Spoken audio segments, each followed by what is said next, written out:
지난주하고 지지난주는 2주 동안 예수님이 왜 우리에게 오셔서 죽으셨는지, 그리고 왜 부활하셔야만 했는지에 대한 내용으로 말씀을 나눴고요. 이제 오늘부터는 다시 야곱의 인생에 대해서 3주 전까지 했던 설교를 이어서 하도록 하겠습니다. 창세기에 나와 있는 야곱에 대한 이야기는 야곱이 이스라엘로 변화되는 이야기입니다. 좀 더 정확한 의미로는 야곱이 이스라엘로 변하게 하시는 하나님 이야기가 좀 더 정확한 이야기일 것 같아요. 우리 한번 따라해 보겠습니다. 야곱이 이스라엘로 변하게 하는 하나님 이야기. 네, 야곱도 주인공은 아니고 라반도 주인공이 아니고 어떤 누구든 성경은 그들이 주인공이 아니라 내가 주인공, 하나님이 주인공이다라고 우리에게 말씀하고 있습니다. 4월 첫째 주였는데요. 야곱이 하란으로 와서 삼촌을 이제 만나는 장면이 있었습니다. 그때 혹시 설교 제목이 기억나시는 분 계십니까? 네, 설교는 은혜, 하나님의 통치 원리였습니다. 자문자답, 대답 안 할 것 같아서 한번 따라해 보겠습니다. 은혜, 하나님의 통치 원리. 예, 야곱이 하나님의 은혜로 도착하고 삼촌을 잘 만났고 거기서 한눈에 사랑에 빠질 법한 자매도 만나게 된 이 모든 것은 하나님의 은혜와 섭리가 있었기에 가능했다 라는 말씀을 전했습니다. 우리가 살고 있는 이 세상은 인과응보, 원인이 있으면 결과가 있고 주는 게 있으면 받는 게 있는 그런 삶이 우리가 살아가고 있는 이 세상이고, 그래서 산타 이야기를 했는데 기억이 나실지 모르겠어요. 산타는 모든 리스트를 다 가지고 있어서 어젯밤에 무슨 일이 있었는지, 잠잘 때 일어날 때 짜증을 내는지 안 내는지, 장난하고 있는지 아닌지, 누가 착한 아이인지 아닌지를 다 알고 있어서 어느 날 갑자기 와서 다 심판하시는 세상의 그 살아가는 삶의 방식이 이렇게 잘하면 선물을 주고 잘못하고 울면 선물을 안 주는 시대가 우리가 살고 있는 이 시대라고 한다면, 하나님은 이런 상을 주시고 잘하면 상을 주고 못하면 벌을 주시는 방식이 아니라 오히려 우는 이들에게 선물을 주시는 분, 은혜를 베풀어 주시는 분, 은혜가 없는 이들에게 은혜를 주셔서 다시 살 수 있도록 힘을 주시는 분, 연약할 수밖에 없는 우리 인간의 한계를 경험하고 있는 우리들을 위해 그 인간의 연약함을 직접 체험하기 위해 이 땅에 오신 분, 그리고 그걸 우리의 모든 부족함을 채워주시는 분. 그래서 이 야곱 시리즈를 설교를 하기 전에 집 나간 탕자 이야기할 때 돌아온 탕자를 오히려 더 불쌍하게 여긴 집 안에 있는 형을 오히려 아버지와의 불편한 관계라고 고발하고, 집 나간 동생을 많이 잘못한 집안의 가산을 기울게 만든 그 탕자를 오히려 더 은혜를 베풀어서 품에 안아주는, 이렇게 일하시는 분이 하나님이시고 이것을 우리는 은혜의 통치다라고 이야기를 합니다. 그래서 우리가 가장 행복하게 사는 삶의 방식은 하나님의 은혜를 받고 이 은혜의 원리에 지배를 받는 삶이 가장 복된 인생입니다. 다시 한 번만요. 가장 행복한 인생은 하나님께서 세상을 은혜의 원리로 다스린다는 사실을 믿고 내가 은혜의 지배를 받으며 살아가는 인생이 가장 복된 인생이다고 말할 수 있어요. 그래서 제일 가치 있는 인생이 은혜를 많이 받는 사람입니다. 오늘 이 자리에 우리는 은혜를 받기에 오신 거라고 믿고, 또 어떻게 하면 내가 좀 더 은혜를 받을 수 있을까라는 생각들을 참 많이 합니다. 그래서 우리가 일반적으로 생각하는 가장 은혜 받는 길, 내 가슴을 뛰게 만들어주고 막 감동적인 하나님의 말씀을 전해주는 설교자를 만나서 설교를 들으면 내가 은혜를 많이 받게 되고, 그러면 오늘 은혜 받았어 라고 하면서 돌아가는 그런 은혜, 이렇게 하면 은혜를 많이 받는 걸까요? 좋은 설교자가 있으면 은혜를 받고, 아니면 기도했는데 응답이 막 되어지는, 남들이 갖지 못하는 걸 내가 갖게 되면, 내가 구했는데 하나님이 다 들어주셔가지고 기도하는 것마다 응답해 주시는, 역시 하나님, 위대한 하나님 하면서 하나님이 주시는 기적과 이적을 많이 체험하면 은혜를 많이 받는 걸까요? 시편을 지었던 다윗 시인은 이렇게 이야기를 하고 있습니다. 34편에 마음이 상한 자를 가까이 하신다. 중심에 통해하는 자를 구원하신다. 하나님이 어떤 사람에게 은혜를 주시느냐? 나에게 은혜를 줄 만한 좋은 환경들을 가지고 있는 사람에게 은혜를 주는 게 아니라 그 은혜를 받을 만한 준비가 되어 있는 사람, 마음이 가난한 사람, 마음이 상한 사람. 그래서 51편 17절에 이렇게 이야기를 하죠. 빨간색인데요. 같이 한번 읽어보겠습니다. 시작. 하나님께서 구하는 제사는 상한 심령이라. 하나님이여 상하고 통해하는 멸시하지 아니하시리라. 그러니까 나에게 은혜를 줄 만한 환경보다 더 중요한 건 내 마음이 가난한 마음으로, 상한 마음으로, 연약한 사람, 인생의 고통이 무엇인지 아는 사람, 삶의 무거운 짐을 가지고 살아가는 사람, 그런 상태에서 하나님 저에게 은혜가 필요합니다 라고 구할 때 하나님은 은혜를 주신다라고 하는 것이죠. 이렇게 마음이 가난한 마음으로, 상한 마음으로 하나님의 은혜를 매 순간순간 구하는 우리 나들목 교우들이 되면 좋겠습니다. 할렐루야.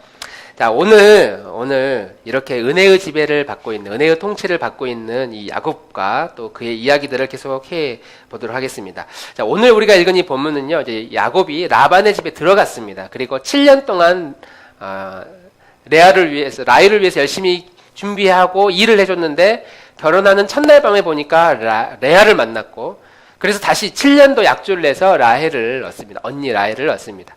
무려 14년 동안 이 두 자매와 함께 살면서 라반의 집에서 일을 합니다. 이제 그 모든 일이 다 끝나고 나서 14년 차가 되니까 야곱이 라헬을 만나 임금 협상을 하는 장면이 오늘 읽은 장면입니다. 그래서 첫 번째, 크게 두 가지인데, 첫 번째는 다시 약조를 맺는 과정이 기록되어 있고 34절까지 오늘 우리가 읽은 본문이고요. 그 다음 36절부터 마지막, 읽지는 않았지만 43절까지는 야곱이 이제 머리를 써서 재산을 어떻게 늘려갔는지, 삼촌 저한테 한 푼도 안 주셔도 됩니다. 그런데 이렇게만 하게 해주십시오 라고 했는데 그것이 오히려 놀랍도록 재산이 늘려가게 된, 그래서 라반을 이겨먹은 내용을 마지막 43절까지 기록하고 있습니다. 지금 야곱과 라반은 아주 피 튀기는 갈등 속에서 서로 이기려고 머리를 엄청 쓰고 있습니다. 야곱은 야곱대로, 라반은 라반대로. 근데 결국 야곱이 이깁니다. 이기는 것처럼 보입니다.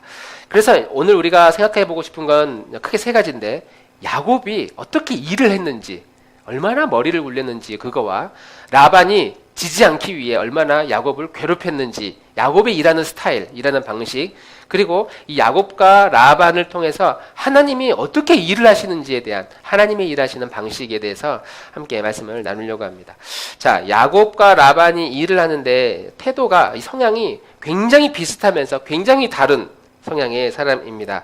30장을 읽기 전에 29장부터 쭉 보면은요, 야곱이 일하는 스타일은 지는 걸 싫어하는 사람이에요. 어떻게든 이겨 먹으려고 하는 사람, 그래서 힘이 안 되면 머리를 쓰는 사람. 하란에 도착했는데 마음에 쏙 드는 자매가 있었어요. 라헬. 그래서 그 전까지 아주 몸이 거지처럼 힘도 없고 이제 배도 고프고 막 지쳐있는데 마음에 드는 자매를 보니까 갑자기 힘이 솟아가지고 엄청난 무거운 우물의 뚜껑을 두 손으로 번쩍 혼자 들어 올리면서 이리 오시라고, 여기서 물을 빨리 먹이라고 할 정도로 한눈에 한 번에 힘을 번쩍 쓴 사람. 라헬과 결혼하겠다고 7년 동안 희생했는데 이 7년 동안 시간을 수일처럼, 며칠처럼 여겼던 아주 낭만적인 로맨티스트였던 것 같아요. 또 삼촌을 만났는데 얼마나 반가웠는지 그동안에 야곱이 가지고 있었던, 야곱이 경험했던 모든 시간을 주저리 삼촌에게 다 이야기를 합니다. 입이 가벼웠던 사람인 것 같아요. 이런 야곱의 앞에 이제 라반이 등장합니다. 라반은 처음부터 강적이었습니다. 오늘 이 본문, 야곱을 만나기 이전부터 자기의 여동생을 시집 보냈는데 그 시집 보냈던 가장 중요한 이유 중에 하나가 내 여동생을 데려갈 그 집안이 엄청난 부자예요. 수많은 금은 보화를 갖다 주니까 거기에 뿅 해가지고 갑자기 태도가 바뀌면서 들어오시라고, 잠깐 쉬었다 가시라고, 며칠 더 있다 가시라고, 좀 더 나올 게 없나 싶어서. 그래서 이제 나올 게 없다고 여겨지니까 여동생을 이제 떠나 보내죠. 그리고 야곱을 만났는데 두 발 뻗고 뛰어 달려옵니다. 야곱이 왔다고 그러니까 또 뭘 가져왔나 싶어서 자기 딸을 목동일을 맡겼던 사람이죠. 거친 일, 남성들이 해도 힘든 일들을 집에서 놀면 뭐하냐, 가서 일이나 해라 하면서 여자 딸들도 나가서 일을 하도록 한 푼이라도 벌어오도록 했던 그런 사람. 야곱이 라헬과 결혼하겠다고 이야기를 하니까 처음에는 그렇게 하라고 해놓고 첫날 밤에 라헬을 들여보내죠. 동생 라헬을 들여보내죠. 다음날 왜 그랬냐고 물어보니까 우리 마을은 첫째보다 둘째가 먼저 결혼을 하는 경우는 없다. 이 말을 야곱에게 해요. 들으라고. 왜 이게 통했을까? 야곱의 스타일상, 처음에 야곱의 스타일상 라반을 만났을 때 구구절절 다 이야기를 했잖아요. 내가 아버지를 속이고 장자권을 빼앗고 그래서 축복기도까지 받고, 근데 형이 나를 막 죽이려고 그러니까 여기까지 왔어요. 이야기를 했잖아요. 라반이 볼 때 야곱의 약점이 딱 보인 겁니다. 아, 이 친구는 순서를 잘 지키지 않는 친구구나. 나쁜 잘못된 버릇이구나. 그걸 염두하고 있다가 그대로 야곱 들으라고, 우리 마을에서는 순서를 지켜야 된다. 둘째가 먼저 시집가는 일이 없다. 야곱 들으라고 하는 이야기죠. 그러니까 이게 무슨 말이냐면 야곱의 이야기를 듣는 동안 라반이 얼마나 머리가 돌아가는지, 이 친구를 내가 이렇게 이용해 먹을 수 있겠구나. 이미 야곱에 대한 평가를 다가 이 순간에 내가 끝났던 겁니다. 처음에 야곱을 만났을 때. 그냥 이 친구는 막 다뤄도 될 만한 사람. 내가 좀 속여 먹어도 약점이 있고 본인이 잘못한 게 있기 때문에 할 말이 없을 법한 사람. 그렇게 판단하고 라반이 야곱을 속여 먹은 거죠. 보통 고수가 아닙니다. 오늘 우리가 읽은 이 본문에 이제 삼촌, 어떤 성경에는 장인어른 이렇게 표현합니다. 장인어른이 삼촌이기도 하고, 삼촌 저 떠나겠습니다. 왜 떠나려고 그러냐고. 혹시 필요한 게 있으면 나한테 말하라고. 내가 임금을 이제 쳐주겠다고. 이렇게 하면서 우리 개혁 성경에는 대화가 빨리 진행되고 있잖아요. 그런데 개혁 개정이나 다른 성경을 보면 이게 얼마나 치열한 그 두뇌 싸움을 하고 있는지가 잘 표현되고 있습니다. 이 행간, 한 절과 그 철 사이에 왜 야곱이 이런 말을 했을까? 왜 라반이 이런 이야기를 했을까를 이렇게 살펴보면 지금 그 야곱과 라반이 서로 얼마나 이 머리 싸움을 하고 있는지가 드러나고 있습니다. 어쨌든 이 라반은 고수 중에 보통 고수가 아닙니다. 자기가 누군가를 이겨먹기 위해 절대 손해보지 않는 사람. 그냥 인간적으로 알았어 내가 챙겨줄게 라고 말을 하는 것도 뒤돌아서면 말을 바꿀 수 있는, 얼마든지 말을 바꿀 수 있는, 우리 주변에 이런 사람들이 꽤 있죠. 최근에 언론에 우리 기자들을 통해 엄청나게 많은 말 바꾸는 사람들의 이야기를 많이 이번 주에도 봤습니다. 우리 주변에 이런 사람들이 있어요. 아주 기분 나쁘죠. 상대하고 싶지 않습니다. 그런 점에서 이 야곱을 통해, 라반을 통해 우리가 배울 수 있는 교훈은 생각보다 많지 않다라고 생각할 수 있습니다. 야곱의 이런 스타일, 라반의 이런 스타일, 굳이 배울 건 없고, 오히려 우리는 이 야곱과 라반의 이야기를 보면서 그 하나님이 어떤 분이신가에 대해서 좀 더 자세히 집중할 수 있다는 것이죠. 오늘 읽지는 않았고 바로 앞에 어떤 내용이 나오냐면, 이제 결혼을 하고 자녀를 낳습니다. 아들 11명, 딸 1명, 디나라는 딸을 낳고 아내가 2명, 이제 대가족이 이루었어요. 우리 아이들 둘만 돼도 시끄럽고 셋만 돼도 막 복잡한데 아이들이 10명, 11명 생겼습니다. 베냐민은 이제 가나안에서 태어났으니까 11명이나 되는 아이들, 그리고 2명이 되는 아내들과 함께 이제 그동안에 14년 동안은 빚 갚느라고 일을 했어요. 내가 열심히 벌어서 먹고 살아야지가 아니라 다 빚 갚는 거를 쓰고, 먹고 사는 건 삼촌이 먹여주고 재워줬다고, 그래서 지금까지 버티고 이제 온 겁니다. 이때 당시에 자녀는 노동력과 군사력과 비례했기 때문에 자녀가 많다, 내 자손이 많다는 건 그만큼 많은 일을 할 수 있고 외부의 침략으로부터 나를 보호할 수 있는 군사적인 힘으로 이해할 수 있습니다. 그래서 이제 때가 돼서 14년이 지나서 삼촌에게 와서 삼촌 이제 떠나겠습니다라고 오늘 이제 이야기를 하고 있는 겁니다. 25절인데요. 이렇게 이야기를 합니다. 25절, 26절. 우리 세 번역 성경인데 같이 한 번 더 읽어보도록 하겠습니다. 시작. 라헬이 요셉을 낳은 뒤에 야곱이 라반에게 말했다. 저를 보내주십시오. 장인어른의 일을 해드리고 얻은 저의 처들과 자식들도 제가 데리고 가게 허락하여 주십시오. 제가 장인어른의 일을 얼마나 많이 해드렸는가 하는 것은 장인어른께서 잘 아십니다. 네, 아주 매너 있게 신사적으로 말하는 것처럼 보이지만 우리가 이 말을 하는 사람의 마음의 상태를 아는 것이 이 본문은 특히나 중요합니다. 이제 고향으로 가겠다는 거예요. 삼촌, 이제 뭐 여긴 장인어른 이렇게 했지만 제가 그동안 삼촌을 위해 얼마나 일을 많이 했는지 아시지 않으시냐고. 그러면서 이제 아내와 아이를 데리고 떠나겠다고 허락해달라고 이야기를 하는데 아주 웃긴 이야기예요. 왜냐하면 자기 처나 자기 자식들은 법적으로 누구 자녀고 누구 아내죠? 야곱의 아내고 야곱의 자식들이에요. 그런데 이걸 지금 삼촌에게 가서 허락해달라고 허락을 받고 있는 장면인 거죠.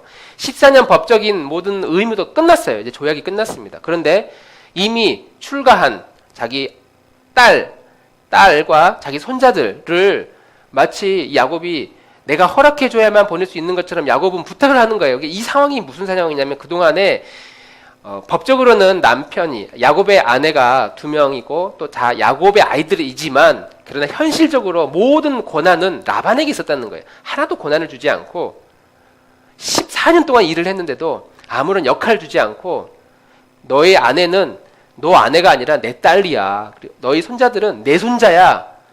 내가 결정해. 이 집안에서 누가 할 정도로 아주 가혹하게 라반이 야곱을 부려먹었다라고 하는 겁니다. 이때 당시 노예들이 이제 자유의 몸이 될 때, 자, 너는 이제 여기까지만 일하고 이제 자유의 몸이 되어라라고 할 때 이제 자유가 되잖아요. 그런데 이 노예에게 딸린 식구가 있는 경우가 있습니다. 그러면 식구가 다 따라가는 게 아니라 노예였지만 자유인이 된 그 사람만 가요. 아내도 내려놓고 아이들도 그냥 놓고 다 종으로 살게 하고 혼자만 떠나요. 그런데 어떤 아버지가 혼자 자유의 몸이 되겠다고 떠나겠습니까? 그래서 너는 이제 자유야, 너 떠나도 돼. 대신 자녀들과 자식들 안 돼. 라고 이야기할 때 자식과 자녀 생각해서 저는 떠나지 않겠습니다. 그래서 종신계약을 맺어요. 내가 일평생 당신 밑에 종으로 살겠습니다. 왜? 아내와 아이들을 보호해야 되니까. 그러니까 지금 이 야곱의 신분이 이 조카 사위가 아니라 자기 사위가 아니라 종과 같은 지금 역할을 14년 동안 한 거예요. 노예 같은 그런 모습으로 이 라반이 부려먹은 겁니다. 악덕 장인이죠. 악덕 삼촌이죠. 그러니까 거꾸로 말하면 야곱은 14년 동안 일을 간 거예요. 내가 어떻게 저 삼촌을 이겨먹을까? 어떻게 극복할까?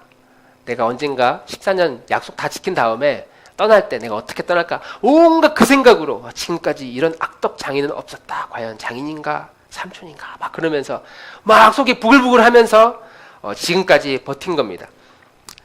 그런데 그동안에 그러면서 내가 그동안 얼마나 일을 열심히 했는지 재산이 얼마나 늘었는지 삼촌이 아시지 않냐고. 내가 얼마나 삼촌을 위해 일을 많이 했는지 아시지 않냐라고 이야기하니까 27절 28절에 이렇게 이야기를 합니다. 우리 한 번 더 27절 28절 시작. 라반이 그에게 말하였다.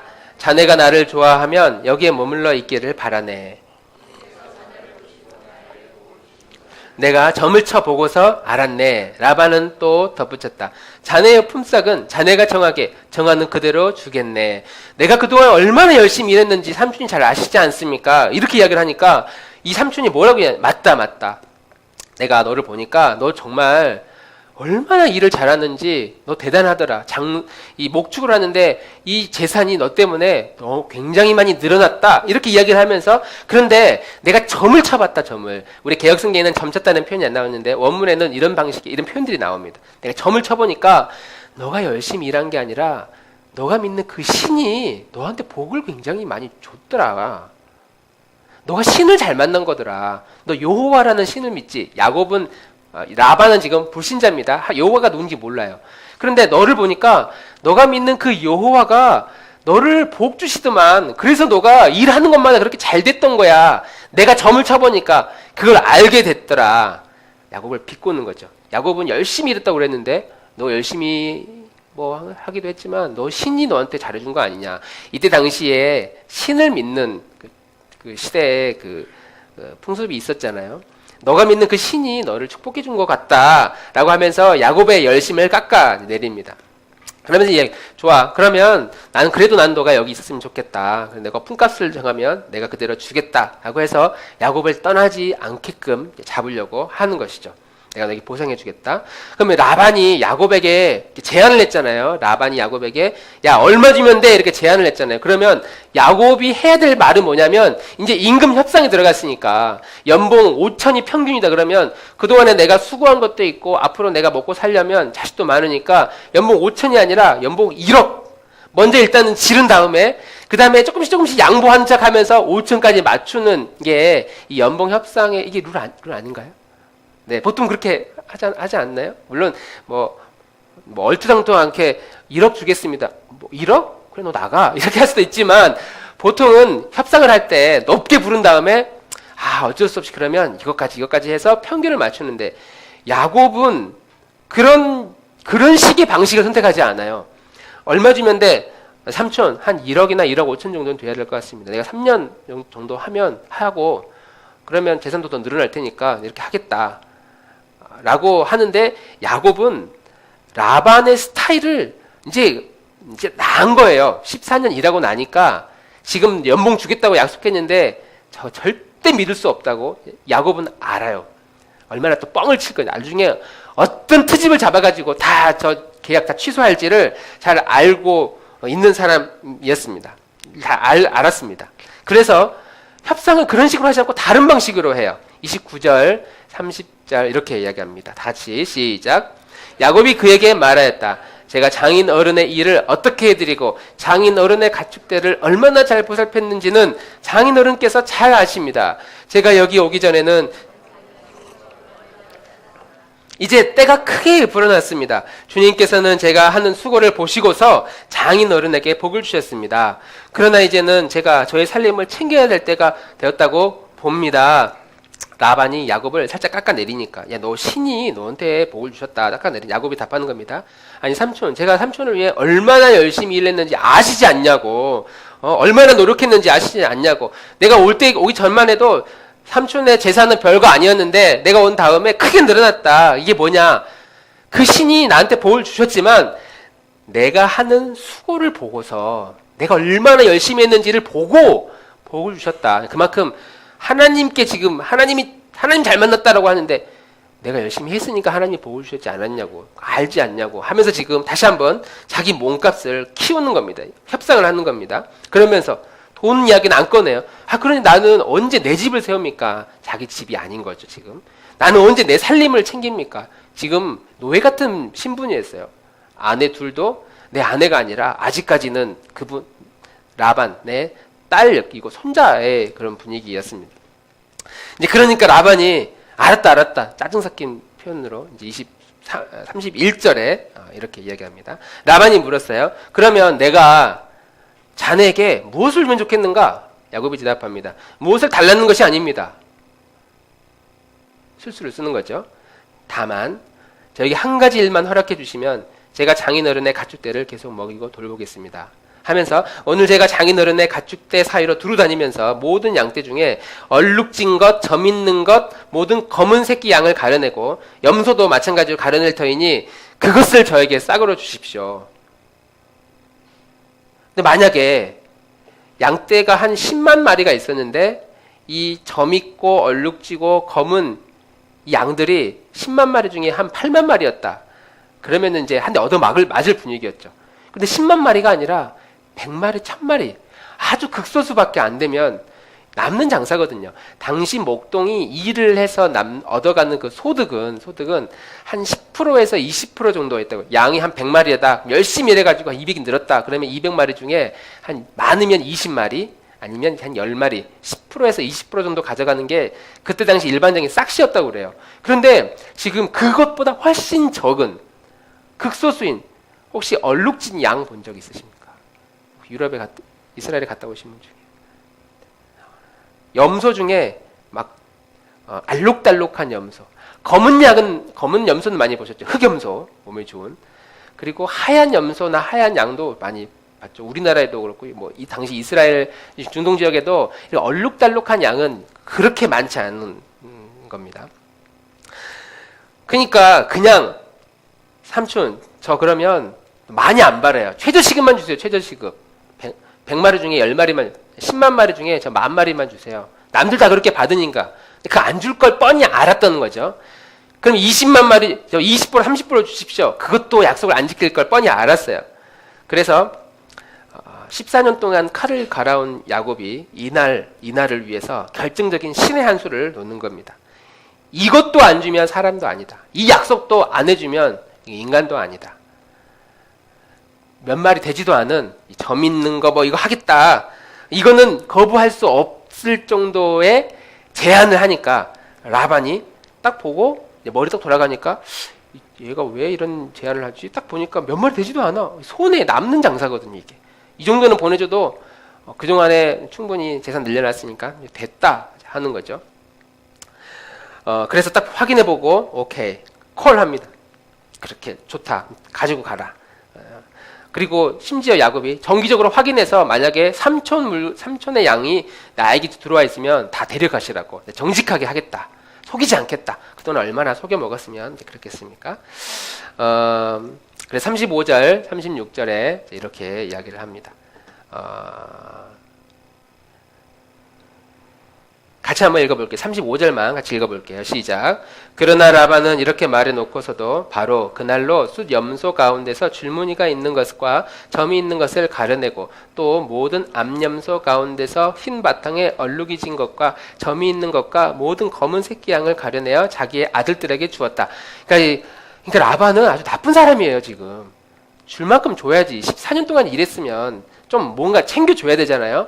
그런데 그것도 주기 싫어서 계속 트릭을 쓰려고 하다가 이제 야곱이 그것도 안 된 아주 작은 점 있는 거, 아롱진 거, 검은 줄무늬 있는 것만 제가 데려가겠습니다 라고 하니까 딱 보니까 몇 마리 보이는 거예요. 가가지고 걔네들 다 빼내요. 그리고 점 있는 거, 아롱진 거 걔네들은 아예 처음부터 한 푼도 못 가져가도록 자기 아들들에게 주고 36절에 보면 사흘 길을 더 떨어져서 자기와 야곱 사이의 거리를 그만큼 뜨게 하였다. 데려오지 못하도록. 혹시나 또 교미시킬까봐 그렇게 하지도 못하도록 3일 길을 한 10몇 킬로 떨어뜨려 놔버린 겁니다. 아예 쫄딱 망하도록 작정을 하고 라반이 야곱을 건드린 거죠. 나쁜 사람입니다. 만약 요즘 기업가들 중에 이런 식으로 직원들을 내쫓고 이것저것 트집을 잡아서 내쫓으면 아마 고용노동법에 아마 걸리고 고발하면 복잡해질 겁니다. 물론 그래도 막 이리저리 피해 다니는 사람들이 있겠지만 그렇게 하면 안 되죠. 이제 그 다음에 나오는 이야기는 이제 야곱이 남아있는 그 양떼들을 가지고 이제 머리를 써요. 이제 튼튼한 양들, 몸이 약한 양들 구별하고 뭐 나뭇가지를 뭐 이렇게 벗겨가지고 막 흔들고 앞에다 넣고 물을 먹이고 뭐 그런 내용이 나와요. 그 사람들은 그걸 보면서 야곱이 14년 동안 양떼들을 키우면서 엄마와 아빠를 교미시켰을 때 새끼들이 어떤 색으로 나오는지를 막 관찰해서 유전공학을 발견했다. 그래서 어떻게 해야 A형, B형 사이에 O형이 나오는지, A형이 나오는지, B형이 나오는지 이런 걸 이제 파악해가지고 그걸로 이제 머리를 써가지고 막 갑자기 새끼들이 나오는데 막 점 있는 거, 막 얼룩진 거 막 나오기 시작하고 울긋불긋한 양떼들이 막 세워진 뭐 그렇게 상상할 수도 있는데 뭐 우리는 잘 몰라요 정확하게 왜 그랬는지. 하나님이 하신 거죠. 유전공학인지 아니면 생물학인지 축산학인지 어떤 부분에 전문가였는지는 잘 알 수 없지만 어쨌든 43절에 이렇게 기록합니다. 43절. 이렇게 하여 야곱은 아주 큰 부자가 되었다. 야곱은 가축대뿐만 아니라 남종과 여종, 낙타와 나귀도 많이 가지게 되었다. 야곱은 이제 떼부자가 된 겁니다. 어떻게 아이들이 태어나는 족족 힘이 약한 애들은 따로 빼놔요. 힘이 센 애들만, 건강한 애들만 막 교미를 시켰는데 다 얼룩지고 점 있는 것만 막 튀어나오기 시작하는 겁니다. 그래서 야곱은 이제 부자가 됐습니다.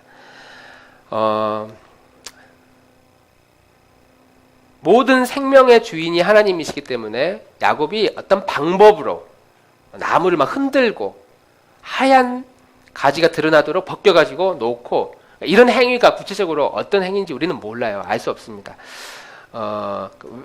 그러나 우리는 이 본문을 읽으면서 생명을 낳게 할 때의 그 생명의 주인은 야곱의 어떤 행위가 아니라, 어떤 지혜가 아니라 하나님이시구나. 하나님이 야곱에게 이런 생명의 축복을 주셨다라고 우리는 첫 번째 이해할 수 있습니다. 또 하나 14절, 우리 읽지 않았지만 그 장남인 루벤이 길을 가다가 합한채라는 채소를, 야채? 채소? 식물을 발견해요. 이게 당시에 약간 그 보양식이 아니라 임신을 할 때 도와주는 어떤 음식이었는가 봐요.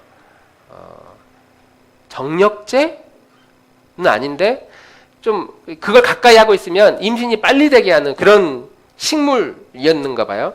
그래서 그거를 이제 엄마한테 가서, 엄마 제가 이걸 구했다고 그러니까 라헬과 레아가 서로 나한테 달라고. 르우벤의 엄마는 레아인데 레아에게 주려고 하니까 옆에서 라헬이 그거 놔주면 안 되냐고. 나는 아직 아이가 없다고. 나를 달라고. 막 이렇게 이야기를 해요. 그런데 실제로 임신에 성공합니다. 그 합한체를 통해서. 그래서 라헬과 레아가 고백하는데 어떻게 고백하냐면, 내가 이 아이를 태어날 수 있게 했던 그 근거는 합한체 때문에 태어났습니다. 이렇게 말하지 않아요. 여호와 하나님이 이 아이를 낳게 해주셨습니다. 이렇게 고백합니다.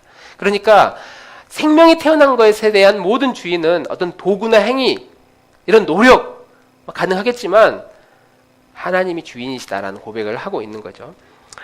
또 하나, 지금 이 야곱과 라반이 막 논쟁하면서 서로 이겨보겠다고 그러는데, 야곱과 라반이 일하는 스타일, 일하는 방식, 이 스타일은 서두에 말씀드렸지만 경쟁이었어요. 지려고 하지 않았고 어떻게든 이기려고 했고 탐욕적이었고 절대 손해보지 않으려고 하는 사람이었고, 누군가에게 지기 싫어하는, 수단과 방법을 가리지 않는 야곱. 이게 야곱과 라반이 일을 했던 방식이고, 오늘날 이 사회가 자신의 소득, 자신의 이익을 위해서 추구하는 삶의 방식이라는 것이죠. 우리가 살고 있는 시대의 수많은 사람들은 이런 방식을 선택합니다. 그런데 오늘 설교의 제목처럼, 그러면 하나님은 어떤 분이신가? 하나님은 어떤 스타일로 일을 하시는 분인가? 세상이 이렇게 자기만을 생각하고 겉으로는 막 잘해주는 척하지만 결국에 그 이익이 나의 이익과 충돌하면 절대로 손해보지 않는 그런 사람들이 가득 찬 이 세상 속에, 그런 라반과 야곱 같은 사람들이 가득 찬 이 세상에서 하나님은 어떻게 일을 하시느냐? 하나님이 어떻게 일을 하시냐면, 하나님은 내가 누구인지를 알려주기 위해서 놀랍게도 이런 라반과 야곱과 같은 사람들을 사용하시는 분이시죠. 말도 안 되는 이런 야곱, 라반과 같은 사람들을 하나님은 도구로 사용하십니다. 그런 사람들을 사용하셔서 하나님이 내가 누구인지를 끊임없이 우리에게 계시하고 있다라고 하는 것이죠. 그러면 야곱은 그래도 믿는 사람이었어요. 아버지가 믿는 사람, 모태신앙이고 여호와가 누구인지를 알았던 사람이고 꿈속에서 하나님을 만났던, 경험했던, 체험이 있던 사람이고, 라반은 심지어 이방인입니다. 불신자예요. 하나님을 모르는 사람입니다. 그런데 야곱을 보면서 라반이 하나님이 누구이신지를 조금 알게 돼요. 그래서 그 고백하잖아요. 야, 너가 이렇게 농사가 아니라 이렇게 목축을 하는데 재산이 많아지는 건 너가 신을 잘 만난 것 같다. 너가 믿는 그 신 대단한 분인 것 같다 하면서, 불신자였던 라반은 야곱을 보면서 하나님이 바로 이런 분이신가? 라는 의문, 질문을 던지게 하는, 다시 말하면 하나님이 어떻게 일하시냐면 야곱을 라반에게 딱 붙여가지고 하나님이 누구인지 전혀 몰랐던 라반에게 하나님이 누구이신지를 보여주는, 그렇게 일을 하고 있다라고 하는 것이죠. 또 반대로 야곱은 라반을 만났습니다. 그리고 라반을 통해 야곱에게 하나님이 누구인지를 가르쳐요. 어떻게 가르치느냐? 라반이 이렇게 이야기하죠. 이 세상의 모든 것에는 순서가 있다. 그리고 우리 마을은 먼저 난 자를 존중해야 된다 라고 야곱에게 가르치시잖아요. 그래서 둘째 딸 레아를 야곱에게 아내로 먼저 줘요. 야곱은 라헬, 둘째 딸을 좋아했는데, 이걸 순서를 둘째 딸 좋아하려고 그랬는데, 우리 고장에는 첫째 먼저 시집가야 둘째 준다 해서 첫째를 먼저 줘요. 그 야곱이 어떤 사람이었습니까? 첫째, 둘째 이 순서에 대해서 개념이 없던 사람이었거든요. 그리고 내가 먼저 성공하고 싶으면 형도 다 필요 없고 먼저였던 사람 순서 질서 지킬 필요 없고 내가 성공하기 위해서 어떻게든 방법을 썼던 사람이었는데 라반이 야곱에게 그렇지 않다. 우리 마을에는 순서가 너무 중요하다. 이 세상에 먼저 태어나느냐 나중에 태어나느냐에 대해서 세상에 순서가 있고 이 질서를 지키는 건 너무 중요하다. 그런데 이게 비성경적인 이야기인가요? 하나님께서 이 세상에 만들어 놓으신 원리거든요. 장자들에게 주시는 축복이 있고 둘째, 셋째들에게 주는 또 다른 은혜들이 있습니다. 이 순서를 지금 불신자인 라반을 통해서 야곱에게 가르치고 있는 거죠. 야곱도 라반을 가르치고 있고 라반도 야곱을 가르치고 있는, 다시 말하면 하나님은 이런 불신자든 신자든 야곱과 같은 라반과 같은 사람이든지 어떤 사람이든지 상관없이 하나님은 나를 계시하기 위해서 모든 사람을 사용하고 있다라고 말씀하고 있는 겁니다. 우리는 교회에서 하나님의 말씀, 성경이 오직 하나님의 말씀이고 진리이고 사실이라는 사실을 믿고 가장 중요한 하나님을 아는 방편의 도구라는 사실을 믿습니다. 그런데 이 진리가 내 진리가 되기 위해서는 뭐가 필요하냐면 이 하나님의 말씀으로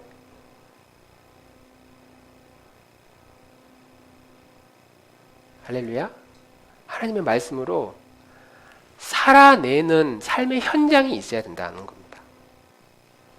야곱을 만나고 라반을 만나요. 말도 안 되는 상황 가운데서 내가 그동안에 배웠던 하나님의 말씀이 사실인지, 나를 사랑한다는 그 하나님의 약속이 진짜인지를 어디서 검증을 받느냐. 이렇게 공동체 안에서만 검증받는 것이 아니라 전혀 하나님을 모르는 라반과 같은 이기적인 사람들이 득실득실대는 그곳에서, 나를 전혀 챙겨주지 않고 나를 도와주지 않고 나를 무시하는 사람들 속에서 이 진리로 살아내므로 야, 이 진리가 진짜구나, 진짜 하나님의 말씀이구나 라고 하나님은 우리에게 가르치신다라고 하는 것이죠. 일주일 동안 우리 살면 내 편 들어준 사람이 얼마나 많이 있습니까? 심지어 나랑 같이 사는 내 가족들도, 내 아이들도 때로는 나를 귀찮게 하고 불편하게 만듭니다. 내가 살고 있는 이 세상에서 내 편을 들어주기보다 자기의 이익과 자기의 생각을 나에게 강요하느라 끊임없이 나를 괴롭히는 사람들이 많은 이 곳에서 우리는 씨름해야 되는 거죠. 고뇌해야 되는 겁니다. 나를 이렇게 스트레스 주는 사람들, 나를 괴롭히는 사람들, 그곳에서 도망치는 게 아니라 이 말씀을 적용함으로써 하나님이 이런 분이시구나, 야, 하나님이 이러한 사실을 나에게 말씀해 주시는구나, 우리에게 깨닫게 해주신다라고 하는 거예요. 그래서 우리는 라반과 같은 사람 혹은 야곱과 같은 사람뿐만 아니라 내 주변에 있는 모든 환경이 다 하나님이 어떤 분이신지를 우리에게 계시해주는, 우리에게 알려주는 우리의 스승이 될 수 있다는 것이죠. 하나님의 말씀에 비추어서 해석을 했을 때만, 하나님 말씀도 없이 그냥 고난을 통해서 막 내가 성장할 거야, 그건 성장이 아니라 자기가 고생하는 겁니다. 오늘 야곱은 지금 한편으로는 자기 고생만 하고 있는 거거든요. 자기가 쌓아놓은 그 똥을 치우느라고 지금 14년 동안 고생을 하고 있는 거예요. 그러니까 우리가 하나님의 말씀을 듣고 이 말씀의 관점으로 내 주변에 있는 모든 삶을 돌아보면 내 주변에 펼쳐져 있는 모든 환경들, 심지어 길을 가다가 그냥 자라고 있는 들풀 하나를 보면서도 우리는 야, 이 들풀 하나도 하나님은 먹이고 입히시는구나. 다음날 보니까 다 말라 쓰러져 삐뚤어 죽어 있어. 야, 이 들풀도 하루가 이틀만 지나면 다 사라져버릴, 마치 우리 인생이 저런 모습이 우리 인생 아니겠는가 하면서 우리는 하나님의 말씀에 비추어서 내 주변에 일어나는 모든 환경들을 통해 하나님이 어떤 분이신지, 하나님이 나를 얼마나 사랑하시는지, 어떻게 일하시는지, 영원한 하나님의 말씀이 얼마나 위대하신지를 끊임없이 배울 수 있다. 이 모든 게 다 내 은혜의 방편이다라고 우리는 알 수 있다는 것입니다. 우리 사랑하는 나주목교 성도 여러분, 우리 한 주간 살아가면 내 주변에 있는 모든 환경들이 나를 불편하게 하는 환경들이 생각보다 많이 있습니다. 뛰어넘어야 될 삶도 많이 있고 나를 힘들게 하는 환경들도 많이 있고, 그런데 하나님은 그 모든 게 거기 힘드니까 빨리 여기로 와, 그게 아니라 그곳에서 하나님이 어떤 분이신지를 끊임없이 발견해 나가기를 원하신다는 것이죠. 그게 나를 힘들게 하는, 스트레스를 주는 사람일 수도 있고, 라반과 같이 노골적으로 나를 공격하는 사람일 수도 있고, 어떻게든 나를 힘들게 하는 어떤 환경이라 할지라도 하나님은 그 모든 환경을 다 사용하셔서 우리에게 은혜를 주시기를 원하신다는 거죠. 그리고 그 은혜는 가장 중요한 구원에 이르게 하는, 나에게 생명을 주시고자 하는 그 은혜를 우리에게 베풀어 주신다라고 하는 것이죠. 길을 가다가 들에 피어있는 들풀 하나를 보면서도 우리는 하나님의 은혜를 발견합니다.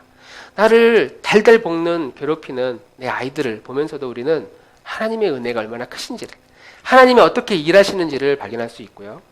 우리 앞에 나를, 내 마음 들지 않는 내 가족들, 아니면 내 직장 동료들, 아니면 거꾸로 탁월한 은사를 가지고 있어서 감히 내가 비교할 수 없을 정도로 능력이 많은 그런 사람들을 보면서도 우리는 진리의 말씀으로 해석할 때 우리를 더 겸손하게 하고, 우리를 더 낮아지게 하고, 그래서 나를 가난하고 상한 마음으로, 그래서 더 많은 은혜를 추구하며 살아갈 수 있도록 하나님이 우리를 그렇게 매 순간순간 이끌어 주신다라고 하는 것이죠. 주일날이 끝나고 월요일이 되는 순간 누가 나를 가르치는지, 누가 나를 통제하고 있는지 아무런 감각 없이 살아갈 수도 있어요. 그러나 우리가 이러한 말씀의 눈으로 하나님이 나에게 무엇을 말씀하시는지를 내가 그날 성경을 이렇게 들여다보지는 않고 무릎 꿇고 2시간 동안 기도는 하지 않았지만 하나님이 나에게 어떻게 말씀하시는가를 그 믿음의 눈으로 내 주변을 둘러보면 모든 것이 나를 가르치고 있는 스승과 같이, 나를 힘들게 하는 사람, 나에게 기쁨을 가져다 주는 모든 것이 나를 가르치고 있고, 하늘의 해와 달과 하늘의 새들이 나에게 하나님이 누구신지를 말씀하고 있는 것 같고, 내 안에 내면의 은밀한 죄악이나 연약함까지라도 그걸 보면서 이것조차 하나님께서 모른 척 해주시고 나를 구원하기를 원하시는 하나님을 우리는 끊임없이 배워나갈 수 있다라고 하는 것이죠. 하나님의 말씀이 내 안에 들어와서 그 진리의 말씀의 관점으로 이 세상을 바라보며 나에게 말씀하시는 놀라운 하나님의 일하심을 우리가 이 한 주간도 경험하고 그것을 붙들며 살아가는 우리 나들 교우들이 되기를 주님의 이름으로 축원합니다. 우리 함께 찬양하고요.